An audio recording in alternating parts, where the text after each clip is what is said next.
Okay. Yeah, cool. But I have two numbers now. You want me to just make, okay.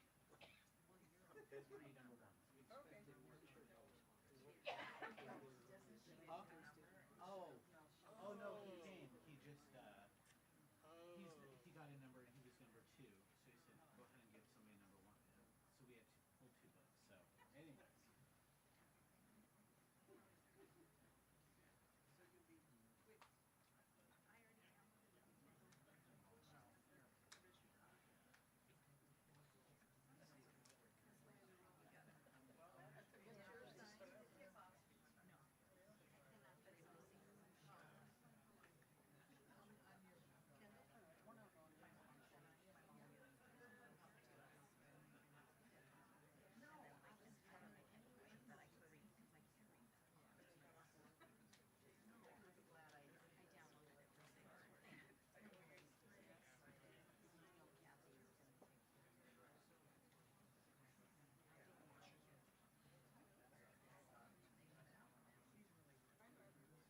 I want you to know that Air France landed at 3 o'clock and I'm here. So if I either fall off the chair or whatever, you will know why, right? I'm waiting for Craig so I can video his entrance. Are you ready, Patrick? All right, are we on? Oh, well, hello, everybody. Virtual audience. All right, welcome Craig Johnson, please.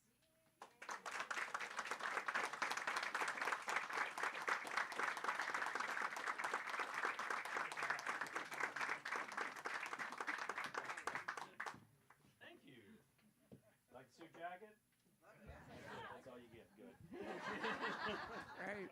So Craig and I were. Things anyway down here. My God. Craig and I were. Warm. Whoa. Okay. I I don't think I'd get up in the chair. There we That's why go. I get here in May. I know.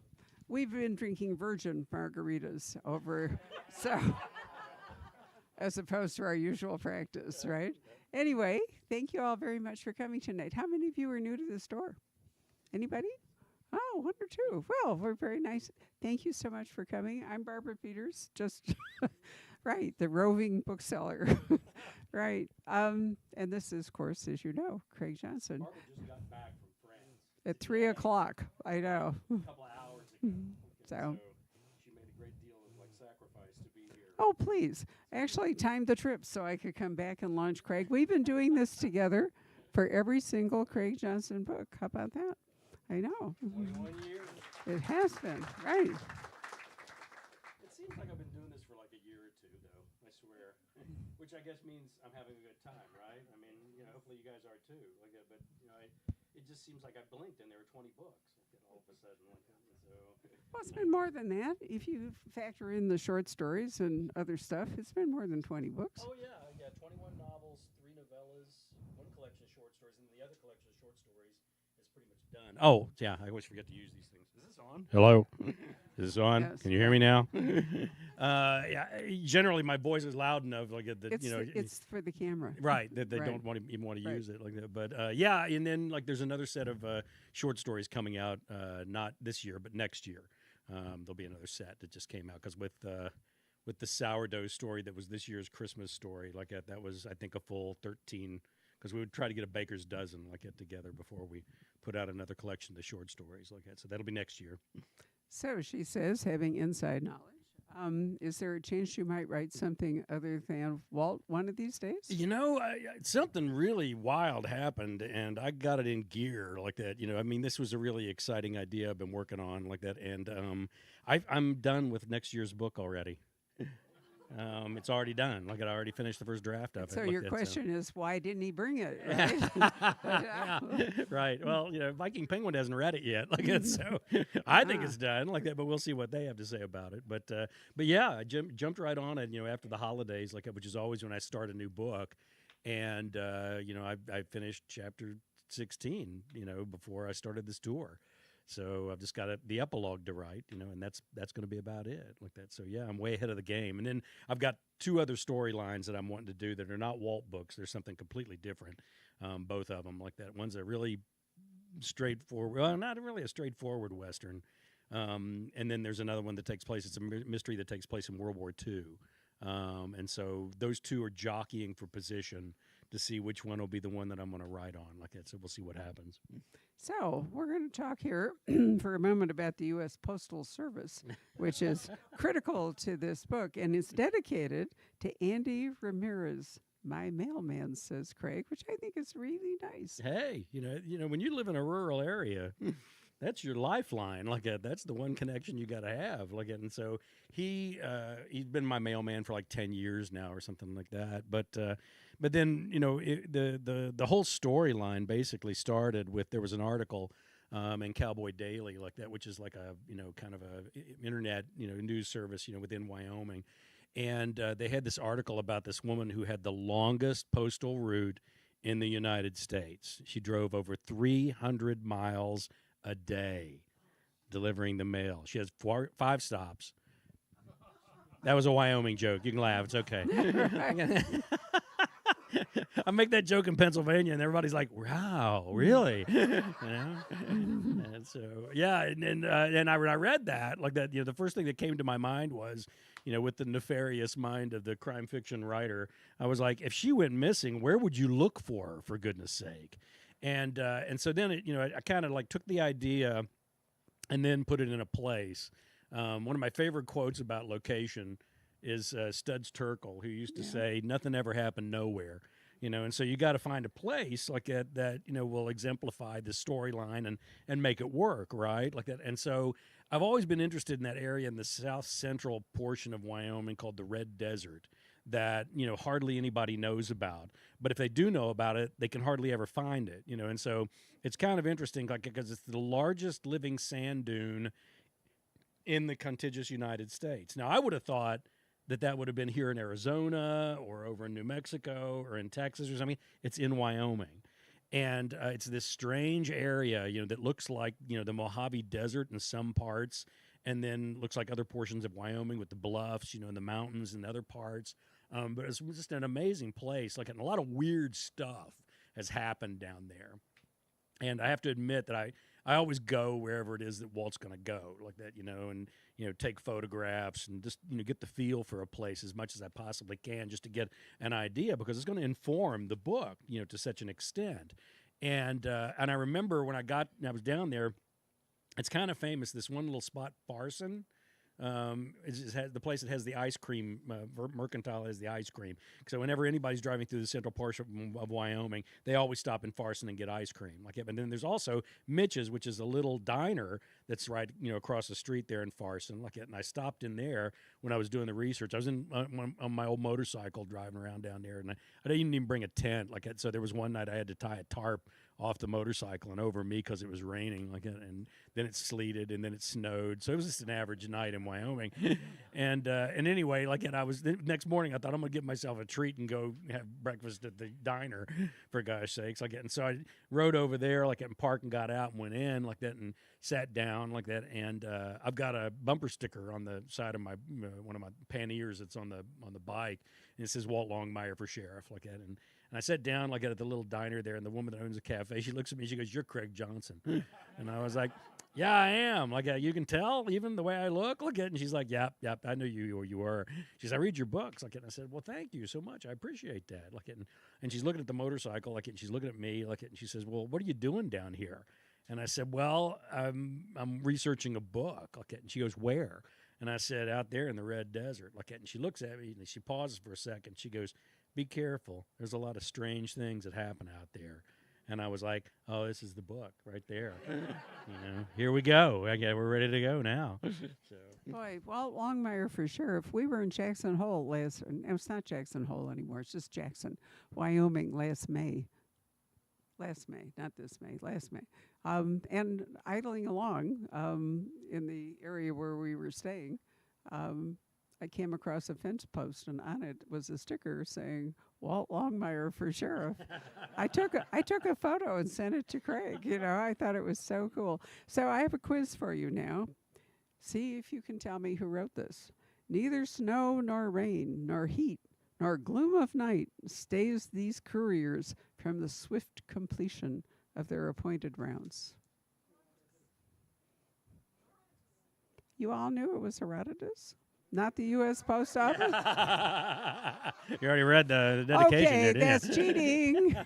But up until then, did you not think it was the U.S. Postal Service? So tell us, you have the origin story in here about how that sort of became the post office. Yeah, motto. the architects that built the main postal building in New York, they had read that quote and they thought that it was apropos, and so they just threw it up on the building up there on the great big huge building like that, and it's all up there and everything. And for I don't know what it's been 150 years, people have thought that was the official motto of the Postal Service. It's not.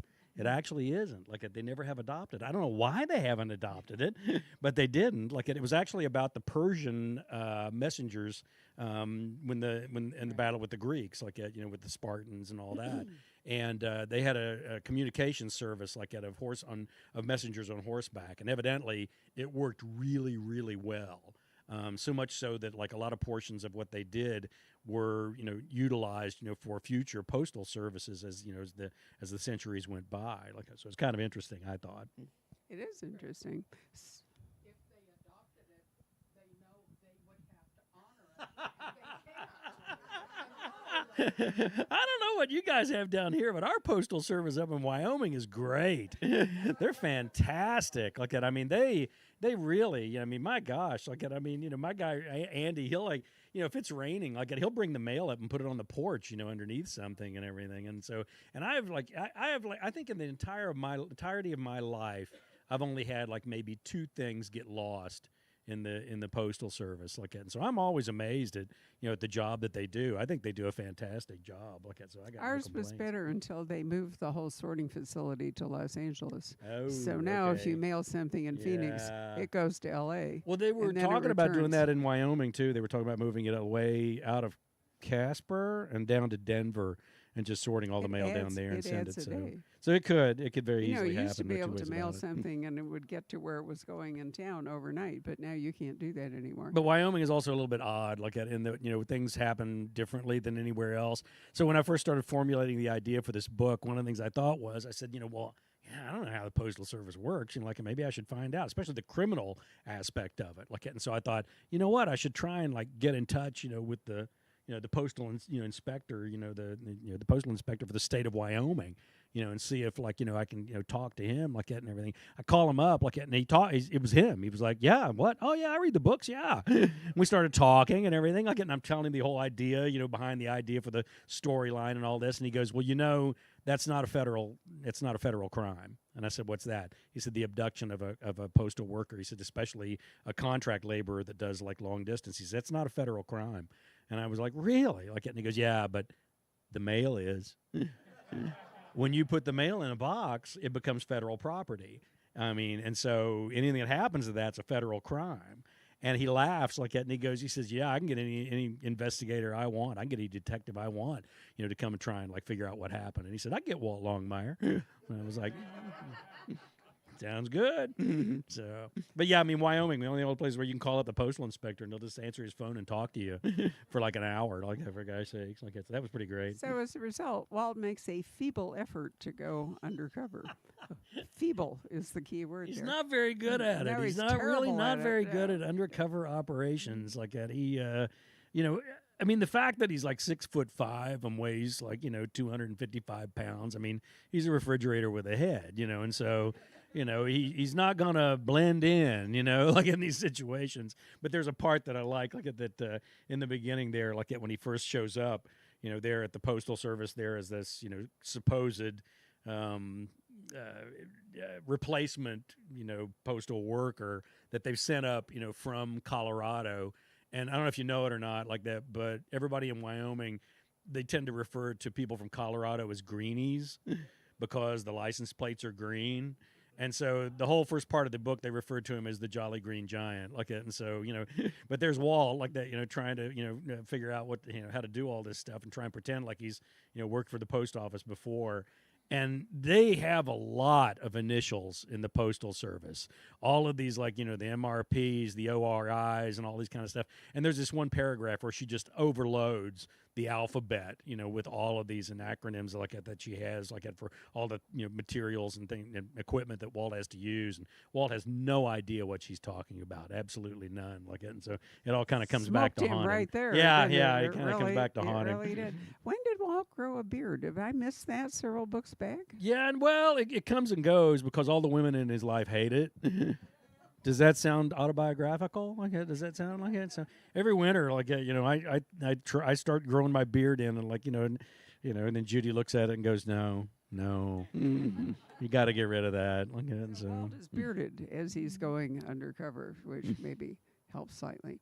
Right. So anyway, talk to us about this woman, because she's missing, and how does Walt get involved in tracking her down? He actually, the postal inspector, for the state of Wyoming, is a cousin of his late wife, Martha, and he has this woman disappear, and he doesn't feel as though like that, maybe there's enough attention going to the fact of trying to find her because she has a history of disappearing, like it, and so he enlists Walt, to come down like that and maybe do this undercover operation and maybe see what it was that happened to her.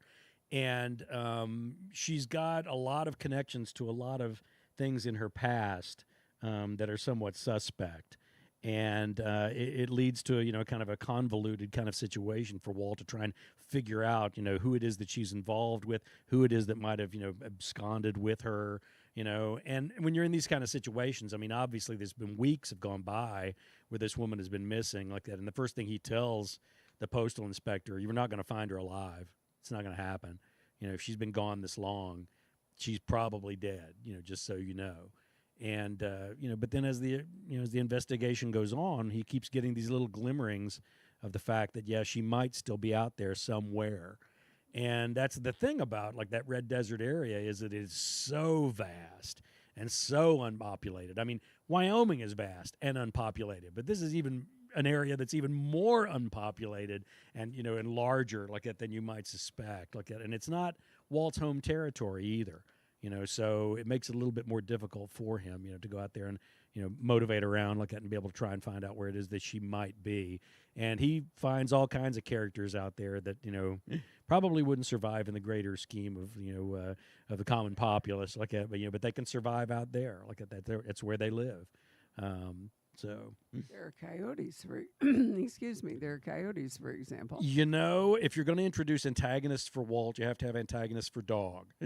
And this was a situation where I had like kind of I hadn't had dog as a major character in the books for like a while now, and so I thought well, obviously if Walt's going undercover, he's not going to drag somebody else from the sheriff's department down there with him. So his sidekick in this one is the dog. Look at, and so it makes for a lot of a lot of situations where Walt and the dog have a lot of conversations, kind of one-sided conversations like that, but nonetheless, I don't know. I think dog is pretty fluent. It seems to me too. Like that, I mean, you can tell what he's thinking most of the time. Like at least Walt can. You can kind of tell what he's thinking. Like it. And so yeah, and it's always a blast. I have a good time writing those scenes like that because it's very telling.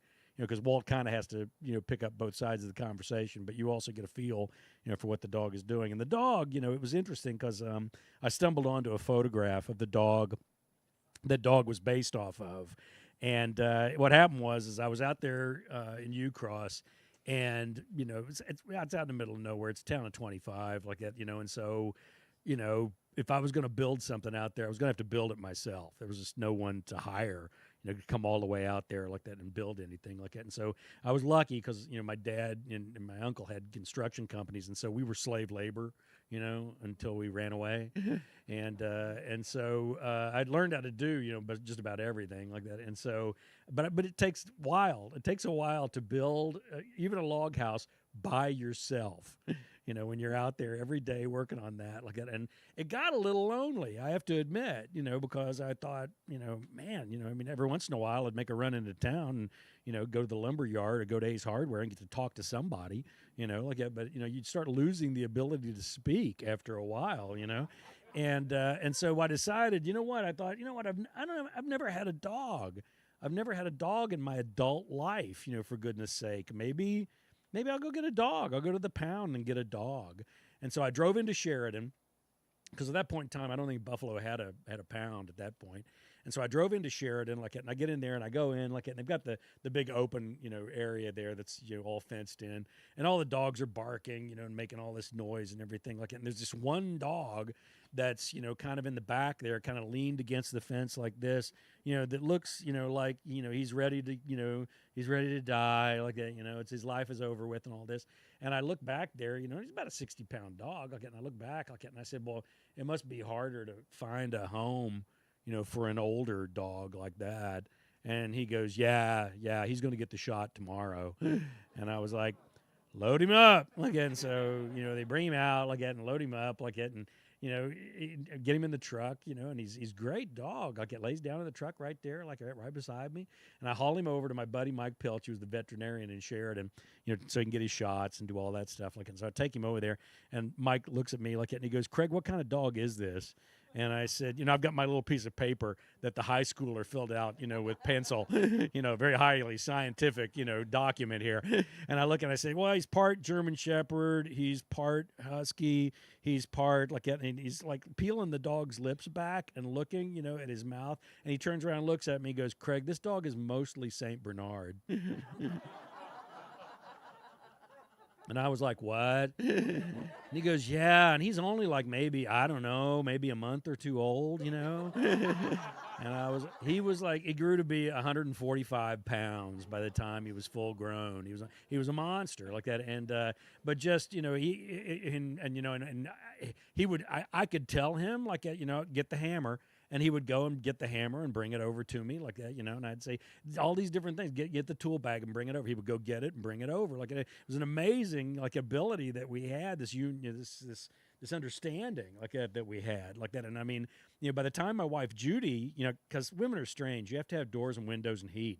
I don't know what that's about, but anyway, I finally got the doors and windows in and got the heat on like that. And she came out, and I remember, I would talk to the dog, and there were times she said, that dog nods when you talk to it. And I was like, really? I hadn't noticed. She's like, yeah. It's really weird, okay, And he was like the best friend that I had, and it was just me and him living out there, for like almost a whole summer when I built that first part of the house, like that. And it stayed like that, for like 10 years, like that. I mean, I could talk to him, and I think he understood everything that I was saying, like that, And it kind of, when it came time for Walt to have a dog, I was like, yeah, I think I know which dog it'd be. So what is dog aside from huge? Well, I mean, he's obviously got some German Shepherd in him like that, but he's also got a lot of St. Bernard in him. But then he also might have something that maybe a little bit more, wild. We don't know. Yeah, because I mean, when we find out about the dog was picked up raiding dumpsters up in Crow Agency, like Lame Deer in Lame Deer on the Cheyenne Reservation. And so there's a lot of like dogs that have either wolf or coyote in them or something like that, because they're just kind of wild, half wild up there too. So. All right. So, but we still haven't discussed the woman. Yeah.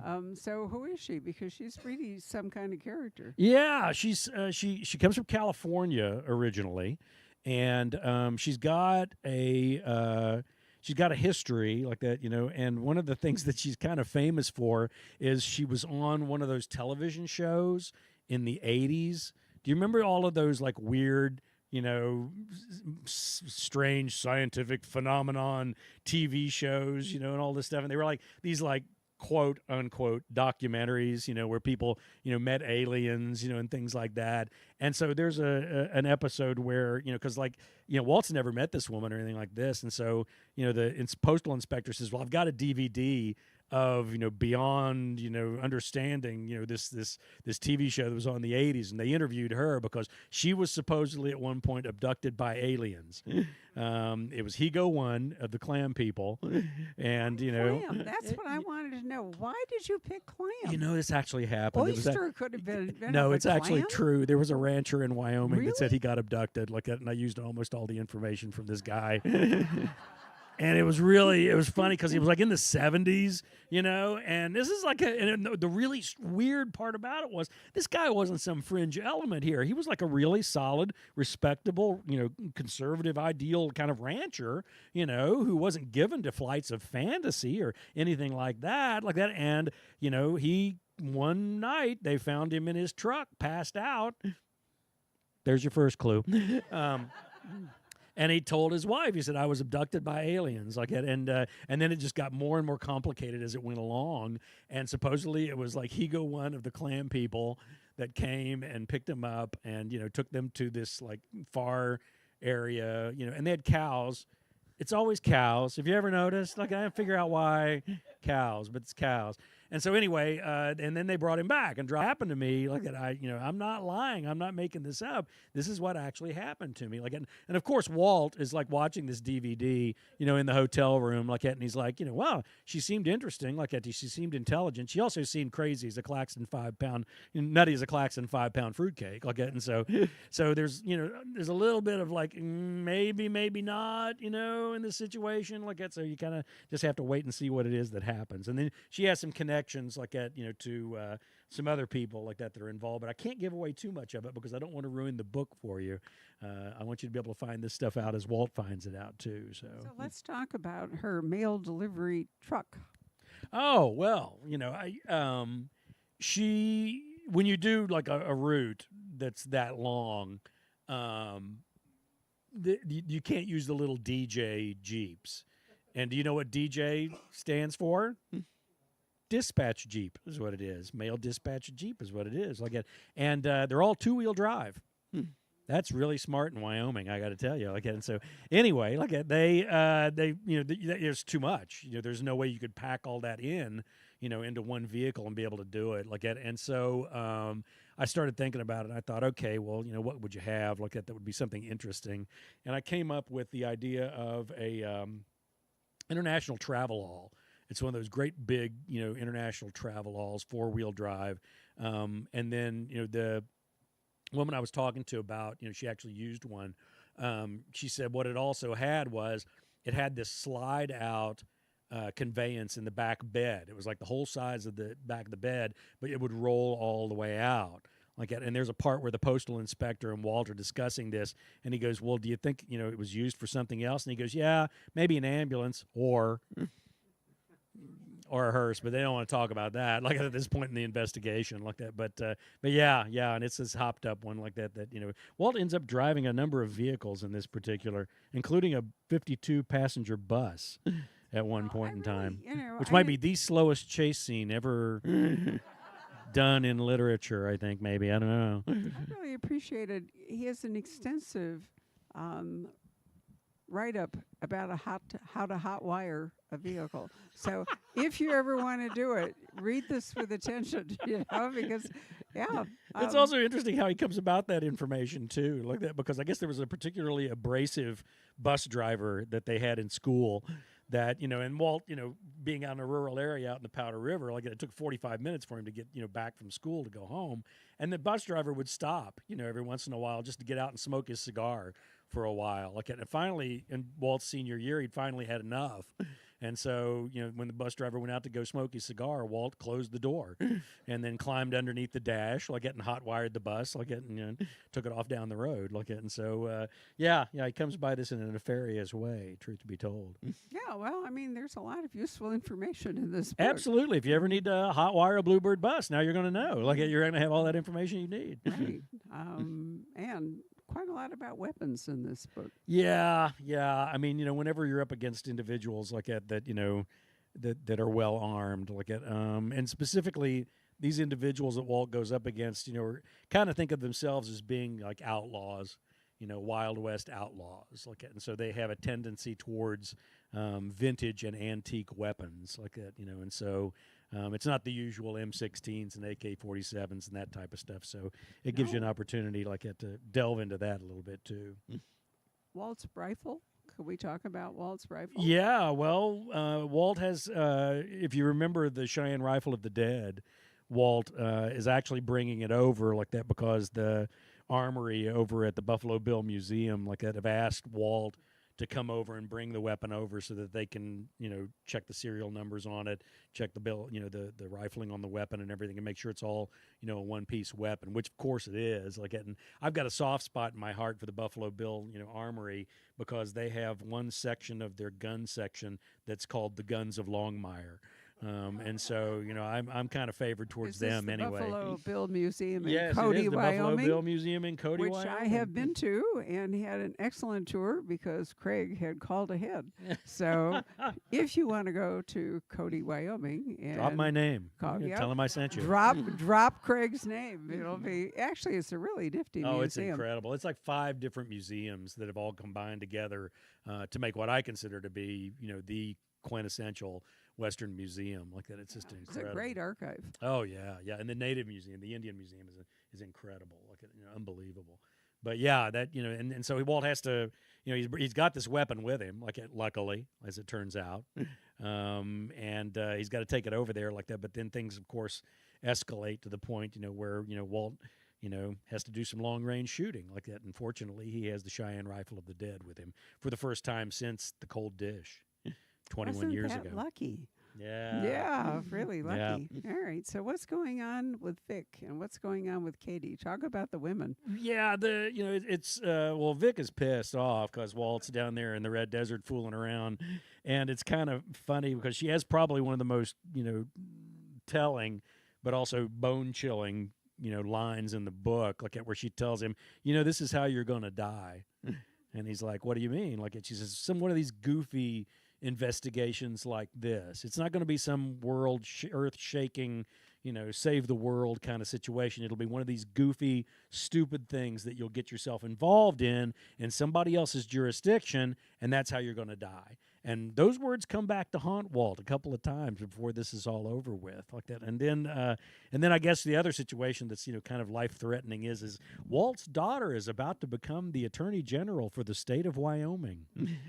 And there's a little bit of a conflict there, like that the governor, this new governor that's coming in, that's the one that's going to appoint Katie as the AG, for Wyoming, basically, takes Walt aside and says, I think this job would be a lot easier for your daughter if you retired. I think that, first of all, there wouldn't be any conflicts between the two of you, like that, any chance of that. Also some sense of nepotism that she got this job because of you or all this. So I'm thinking it would be better if you are considering to retire. Now would be a really good time for you to be able to do that.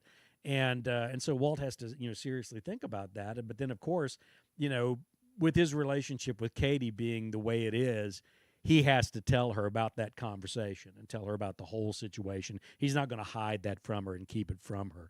And so, he sits down and tells her, he said, and one of the first things that the governor says, he says, do you think you can have your daughter, telling you what to do?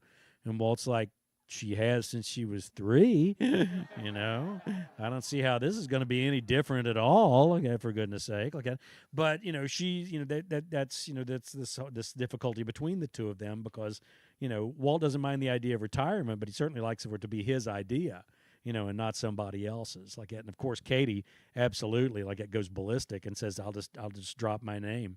They can just drop me out of the running and I won't take the job. And Walt's like, well, that's the one thing we're not going to do, more than anything else. And so it does create some familial conflicts that are coming up, and we'll see what happens. Actually, you're going to have to wait for the next book to find out numerous things. Well, at least 3 are in this book. So don't be cross because he's already written it. Right? It'll make you feel more secure when you leave. Not wondering.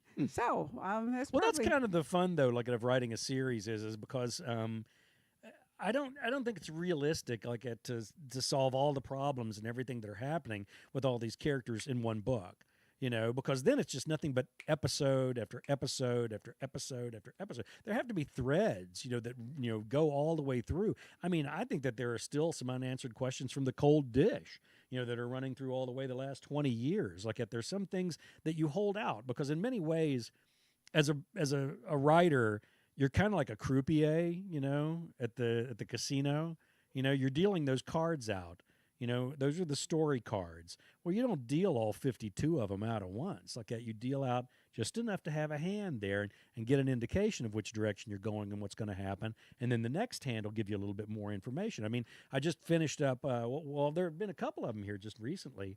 The Longmire Defense, 2 years ago's book, was very interesting for me to write like that because it really delved into that relationship between Walt and his grandfather and to see what Walt's childhood was like, as he was growing up. And then, then the next book was The First Frost, which was Walt, graduating from college in 1964, and to see, like how he and Henry had changed, or what glimmerings of, of their nature and their morality and their strength like that, were there, even in the point in time when they were in their early 20s. Like, and then Tooth and Claw, same thing. Like it was an episode, out of Walt's past in the early 1970s. Like, and so it was fun to get back, to modern day in dealing with Walt. Like, and the next book is the same thing. It's modern day. But, there are always going to be those threads, and those opportunities to go back and look at something that you had in book 7, that led to a storyline that you can tell now.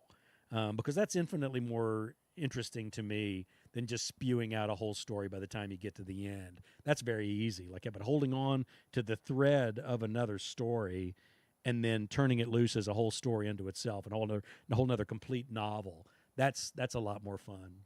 So you do have one ensemble scene in this book, and Lucian is there. Now, how old is Lucian by now? Lord, he must be 100. Now, you got to remember, I always have to remind people like that it takes me 4 books to get through 1 year of Walt's life.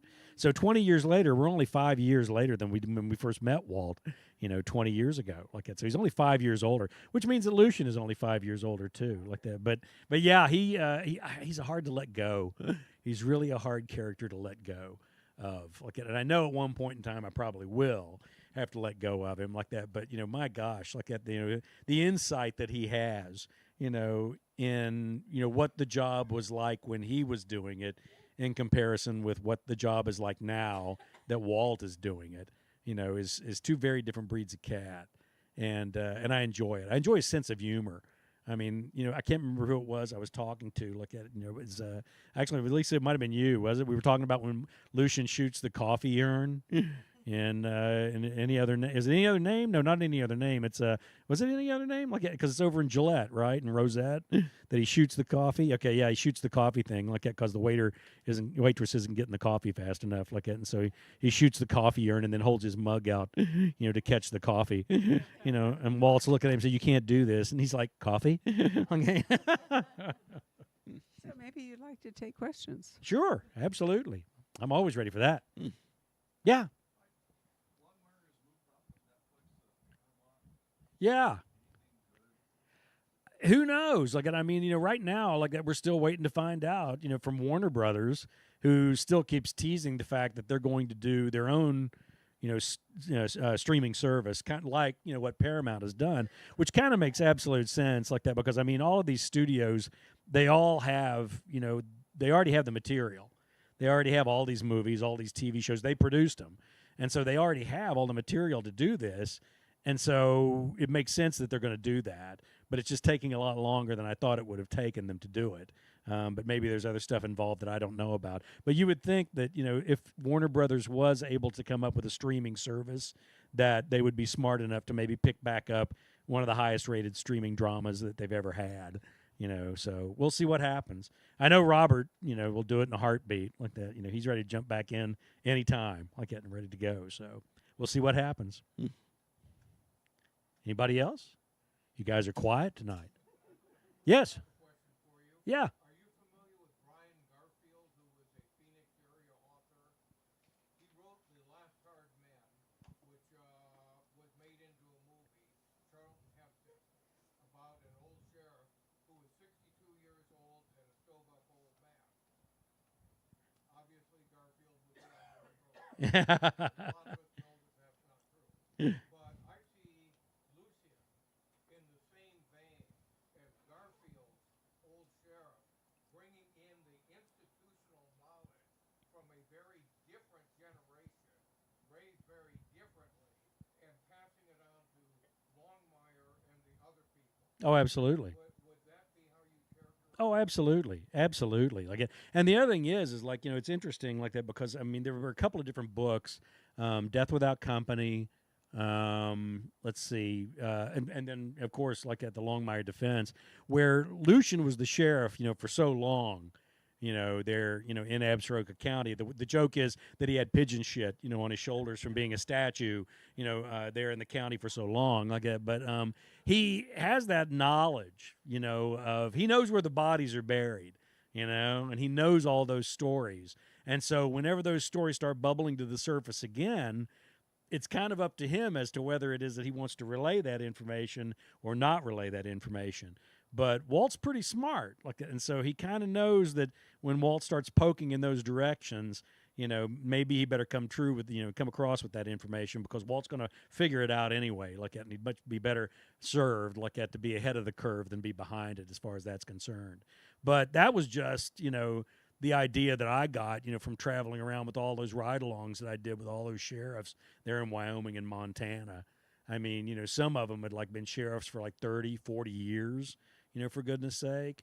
And, and the knowledge that they had, accumulated over the years, had served them very, very well. And they had a lot of secrets that they kept too. And it's always fun for me, because, whenever Walt gets one of those situations, he saves it up, for Thursday night when he goes over to play chess with Lucian, so he can kind of feel him out and see what he has to say about those type of things. And it really kind of came to a head, I think, in Longmire defense because, Walt's grandfather was one of the major backers, to Lucian when he announced he was going to stand for sheriff. And even Lucian was aware that maybe Walt's grandfather might have done something that he should not have done.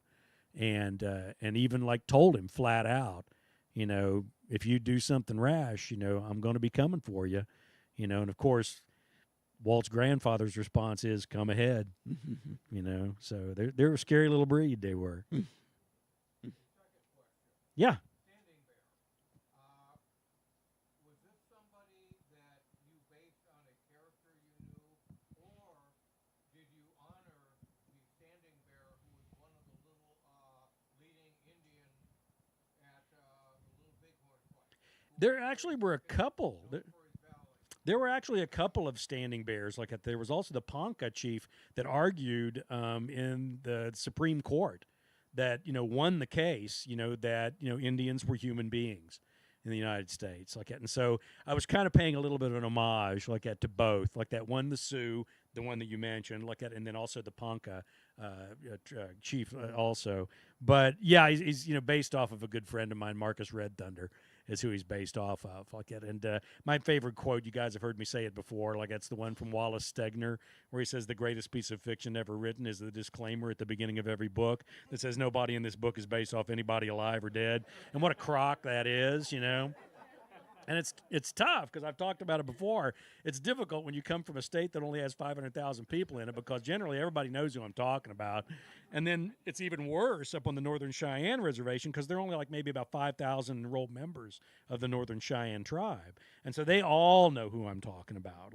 So, but, it's just, I never have to worry or think about those characters if they're based off of somebody that I've known a long time because I know what they would say. I know what they would do. There's no question in my mind. And so it makes for good storytelling to get them in positions where you can kind of illustrate that in some ways like that. But So yeah. Where does Virgil come from? I'd actually Danny Pretty on top. Yeah. Danny Pretty on top, it was a friend of Marcus's actually. And Danny Pretty on top is Crow, and nobody knows if he's pretty on top because he's 7'2". Those Crow really took to complex carbohydrates. I got to tell you, and I mean, because a lot of those guys are they're huge, big guys. And I think I don't know, I told this story. I know I told it 20 years ago. Maybe I'll tell it again real quick. But there was one instance where we were trying to put up a pole barn, and I had these 8x8s, 24-foot 8x8s. And those of you who've done that kind of work, the smaller the hole that you disturb the ground, the more stable it's going to be. So you try and dig the smallest hole that you can, but then it means you got to lift, an 8x8, a 24-foot 8x8 up and drop it down in there. Well, this is before I had a tractor. And but I could call up Marcus and get him to bring Danny Pretty on top, come down like that, and we could try and do this. And there was one instance where we're trying to get the first one in there, and these 8x8s had not been cut that long ago. So they still had some water content in that wood. And so, but we were trying, and Marcus got down on the bottom to anchor. I got in the middle, at the push with my shoulder, and then Danny was behind me. So it was basically like watching 3 flies try and swat a fly swatter. That was what it was like. And anyway, we grabbed that first one, we get it over the hole, we get it in there, and we start lifting it up and getting it up in there. And I mean, it's a struggle. We're fighting to get that thing up in there. Man, it's just not going to go. And then finally, it starts going down in the hole, and jugging down in there. And I step one way, Marcus steps the other, and we both look at each other and we go, "Boy, that was kind of dangerous." We're kind of shaking, from the adrenaline. That was really kind of harder than we thought it was going to be. About that time, we hear this noise. Oh! And we turn around, we look. It didn't get all the way in the hole. And so Danny is there trying to hold up this 24-foot 8x8, and it's slowly but surely coming down on top of it. We leap in there. We grab a hold of it, put our shoulders around it, jug the thing back up, get it back up. Finally, it falls down in the hole. Finally, we're standing there like this, and now we're really shaking. We really got the adrenaline going down. I look over at Marcus, and I'm like, "Are you okay?" And he's like, "Yeah, I'm okay. Are you okay?" And I'm like, "Yeah, I'm okay." We look at Danny, and we're like, "Danny, are you okay?" "Yeah, I'm okay." And then we kind of stand there and vibrate, for a couple of minutes, and then finally Marcus looks over at Danny, and he goes, "Danny, I'm really glad that you didn't get killed." Said, because in tribal council, they would have asked me, they would have said, "What was the last thing that Danny said?" And I would have had to say, "He made this kind of girly noise, like, ah." Now, I wouldn't say that to a 7'2" crow, but, evidently Marcus felt the need. So. I miss Virgil. When are we going to see Virgil again? It's always a question of, it has to be a situation, that will, allow him to appear, more of a spiritual kind of a situation. And an awful lot of the time, there's always a child involved, it seems like, whenever Virgil shows up. And then the big question becomes, is he really there?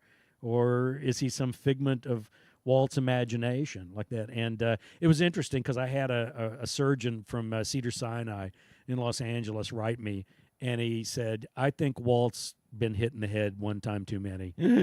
He said, "I don't think Virgil's there." And he said, "And I think that he's, he's making Virgil up, compensate, for, situations and all these kind of things."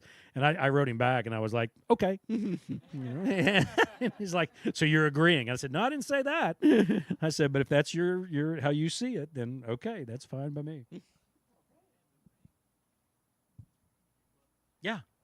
I hope you don't get rid of Lucian, because when he's actually not just talking to Walt drinking the Pappy Van Winkle, any other name, he's actually part of the chase or part of the story. He's great. He's actually still in action. Oh yeah. Oh, absolutely. For a guy with one leg, he gets around pretty well. I know, he's still sharp. And a lot of that is the chess.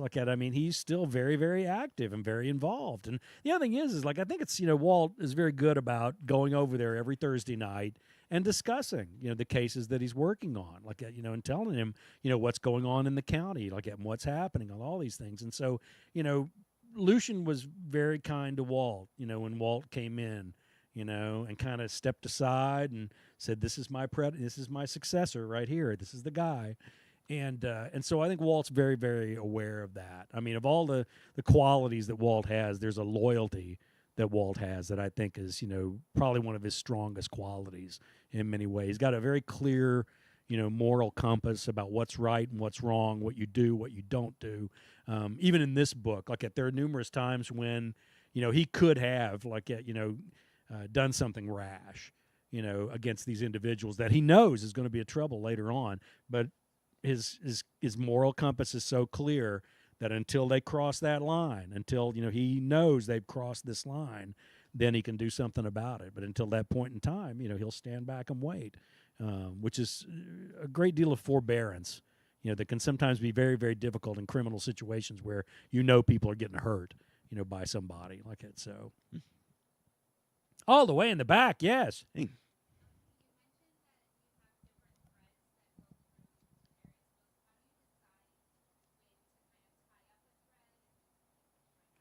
You know, generally what happens is that all the planets get into alignment is what happens. Like that, you know. What'll happen is like I'll look at the characters and I'll see, you know, where they are, you know, and what needs to happen, you know, with them at this point. And then a storyline that I'll look at and say, okay, this storyline allows for, you know, this thread to be brought back out and unraveled, you know, and taken into consideration, you know, and all of those things, you know, like even the time of year. Because the books are written in what I refer to as a Vivaldi. It's the 4 seasons, like it, and so I'm not going to write a rodeo book that's going to take place in January. You know, so a lot of times I'll have an idea for a book, but I'll be like, "That's a fall book. I got to wait till hunting season to do that one." You know, or you know, oh no, that's a spring book. You know, that's a summer book. Like, oh, that's a winter book. And so I've numerous times had to switch, you know, and click like that, you know, to another storyline, just simply because it was not going to work out, you know, on the calendar year, you know, that Walt has, something that I established 21 years ago. Like it, so I can't break that. But all of those things all kind of, you know, come into the decision-making process as far as that's concerned. The biggest one being, of course, like at where are the characters now? You know, where are they in their lives? What's happening in their lives? You know, and how is this storyline and this thread going to advance that, you know, for these characters? That's always number one. So, yes, ma'am. You know, I spend like 8 hours a day with these people. You know, I mean, really, in all honesty, like, I mean, come on. I spend 95% of my life in a room typing about my imaginary friends. If you guys had any sense at all, you would lock that door and not let me out. Like, I mean, at all. But yeah, it's, you know, you know, because it's interesting because people say, you know, like, well, how do you keep it all straight? You know, and do you have like, you know, they always in the movies when they show a serial killer, there's always like, you know, maps and photographs and threads going from one and punch, you know, boards, you know, all this. I'm like, yeah, no, I don't get, you know, it's just you spend so much time with these characters and carry so much of that stuff around in your head. You know, it's like asking me the birth dates of my kids, you know, or something like that. You know, I know, you know, what threads are still open and still need to be dealt with. And some obviously are bigger than others. You know, I mean, what's happening, you know, with Ruthless, Crowheart, like, you know, Trueheart, like it's, you know, it's a situation where it's going to have to be dealt with, you know, in the not too distant future. I can't pull that one out for a really long period of time. But it's also a situation where one of the things I had talked, it goes back to her question before also, I always do these books, you know, there are two things, like there's a chronology, you know, where, you know, we're in the modern era, but then I also like jumping back in the past and seeing what's going on. I did that with the 4th book, Another Man's Moccasins, where we saw what Walt was like when he was one of the first Marine investigators in Vietnam, you know, during the Tet Offensive. And then there's also geographically, I tend to do it like home and away. You know, because, you know, I'll have something happen in Absaroka County that Walt has to deal with, and then there'll be something, you know, outside of the county is what he'll have to deal with. And that was something I came to very early on, because I remember when Catherine Court, the president of Penguin, sat me down and said, this is when The Cold Dish was a standalone book. It was just a book. And that was it. And she said, we really like this book. We really like this book, Craig. And I was like, I'm glad to hear that since you're publishing it. I'm really hoping that you do like it. And she said, yeah, I don't think you understand what I'm saying, though. She said, we really like these characters. We really like this place. And I said, no, I don't think I do. Look, and she goes, we think this is a series. We think that these characters and this place can really carry the weight of a series. And you should seriously think about, you know, continuing this, you know, because we think there are more stories, you know, for these characters to tell. And, you know, the only thing I could think of was, how many people can you kill in the least populated county in the least populated state, you know, before this is going to get really stupid after a while. Like, and she said, we have faith in your abilities to come up with answers for that, Craig. And so I did. Like, and so one of the things I did is if Walt was that good at what it is that he does, there are 23 other counties in Wyoming. And so, you know, if they've got a cold case or a situation that develops, they can call on Walt and say, hey, take a look at this file folder and see what you think. And so that's when I started doing him like a ball team. So he's like home and away.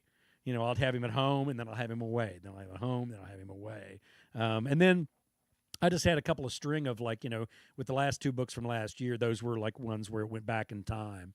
But like this one is modern day. The next one is modern day. Like, and I got a sneaking suspicion the next one after that will probably be modern day too. So it's just a question of like, which idea works, and then trying to find a balance, within that world.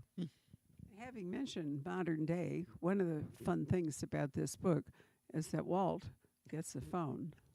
But what kind of phone? Wait, don't get too excited. It's a flip phone. And he doesn't even realize that it needs charging. So you'll enjoy that. That's as modern as Walt is going to When get. it dies, he's talking to the postal inspectors, and he's like, it says, well, it's dead. Look at, and he's like, do you ever plug it in? And Walt's like, what? Yeah. You have to charge it. Look at, and what it is, I think it's referred to as a Jugbug, is what it's called. Like that, because have you seen those commercials for like elderly people's phones, the Jitterbug, whatever it is, and like, and that's what it was, but I made so much fun of it during the course of the book. Viking Penguin, the copy editors came back and they said we should probably change the name because they're gonna sue the shit out of you. Like, and I was like, all right, I'll come up with another name then. Like, and so we did like that. But then, and the kid at the head shop, it's like one of these vape shops, where they have all this electronic stuff. Like, and he sells Walt the thing. Like, and as he's selling the thing to Walt, like, he says, now I can give this one to you really cheap. And he says because it's used, but it's hardly been used at all. And Walt's like, well, what's the story with that? And he goes, well, people that use them die. And Walt basically says, well, not from the phone, right? And he said, no, they're old people and they die. He's like, okay, all right. Like, and then he's trying to figure out how it works, all this kind of stuff like that. But yeah, it's quite of an adventure, like that all the way through the book. Like, and the first phone call that he makes is Vic, like, and she picks up the phone and she's like, it's got Walt Longmire. The kid types in his name, like it, so for the ID on it, like, and Vic, the first person he calls is Vic, and the first thing she says is, who are you and what have you done with Walt Longmire? Because there's no fucking way, like, that this could possibly be you.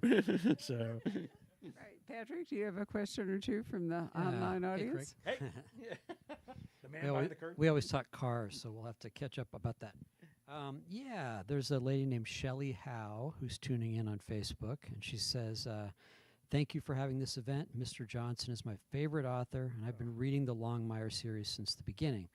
Also, it's my birthday tomorrow, so perfect timing. So Happy birthday. yeah, there you go, Shelley. Let's see, a couple more. Our friend Stefania, she says, I got a question for Mr. Johnson. This story talks about email, letters, postal route. I would like to know if Mr. Johnson still writes handwritten letters and if he likes this old-style way to stay in touch. Yeah, I do. And it was Ivan Doig, like that. What Ivan Doig? I don't know if you remember the Montana writer Ivan Doig, like that. And whenever you would get a postcard from Ivan, it was like an index card. Little index cards with the one red line and the rest blue lines down through here. And he had a mechanical typewriter. And he would always answer any questions, you could call Ivan and he wouldn't answer the phone, but he would, if you ask him a question or something, he would type out an answer on the little index card like it, and then mail it to you like it. And I've got 3 of those little index cards, and I wouldn't give them up for anything in the world. Like that, they're just worth their weight in gold to me. But yeah, there's something about the mechanics of handwriting that I think is really kind of wonderful. Like, and living where I live, a lot of times, the postcards and the letters I get, all they say is Craig Johnson, author, Ucross, Wyoming. They don't even have a zip code on them or anything like that. And my mail people get that to me. That's pretty impressive, okay? They don't just take it and throw it in the dead letter office. They don't just take it and return it or whatever. It gets to Ucross, and they bring it to me like that, which is kind of amazing. Has the population changed at all? 1. We've gone up 1. We're 26 now. So after 40 years, we've gained 1 person. It's caused a major uproar because nobody moved in and nobody had a baby. Like it, so we're still trying to figure out what it was that was all about. So, Linda would like to know about your yearly short story that you do. She says, I still laugh at the Cracker Barrel rocking chair. Your plots are fabulous. Oh, thank you. Okay. No, how that started was I had a little short story that was in Cowboys and Indians magazine. It was in the Cowboys and Indian magazine Tony Hillerman short story mystery contest. I swear some of the submissions were not as long as the title of the the contest, and it won. And it was a weak year, or evidently like it, and it won like that. And so I had this one short story, and there's nothing more useless to an author than a single short story that's already been published, because you can't submit it anywhere. It's already been published. It was in Cowboys and Indians magazine. And so I just had this thing laying there for about a year, and it came to be Christmas the next year, and I thought to myself, that would be kind of cool to just send it out to everybody for Christmas morning. They get up and there's an email. So I started in on it on Christmas Eve, and at that point in time, I think we're about 2,000 or 3,000 people on the posted news list that I've got, and so I was typing them in manually, typing in those email addresses manually, and doing all that. Is back in the dark ages, and so I did that. And then, by 2 or 3 o'clock in the morning, I went to bed. And the next morning, Judy, my wife, came downstairs and turned on the computer, and the responses started going down the screen like this. And she's like, "What did you do?" Again, but it was kind of cool because, everybody really appreciated it. It was, just to show people that you're not just out there to buy a book from me, that I care, and then this world is important to me, and if it's important to you, I want you to be able to have these little snippets, from Walt's life. And so, I didn't know how much trouble I was getting myself into until the next Christmas rolled around.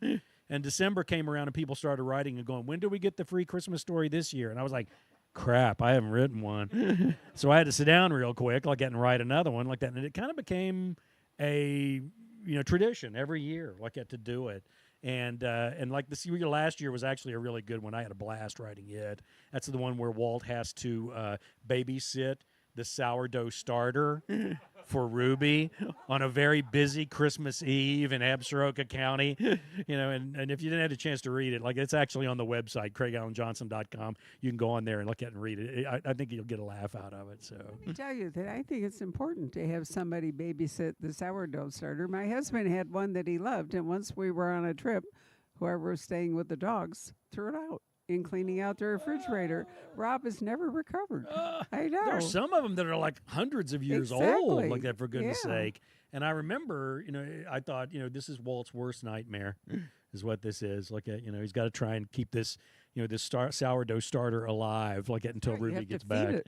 Yeah. Yeah. Oh, yeah, you got to feed it. You have to give it a constant temperature, and all these Yep. different things, and so. Tricky stuff. Yeah. Right.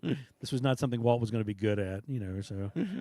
Well, we don't have to feed. Well, I already fed Craig. No, he actually fed me this time, right? We traded around. But anyway, before he wears out, because he has an astonishingly early flight tomorrow, let's give him a round of applause and thank him for coming. Oh, thank you.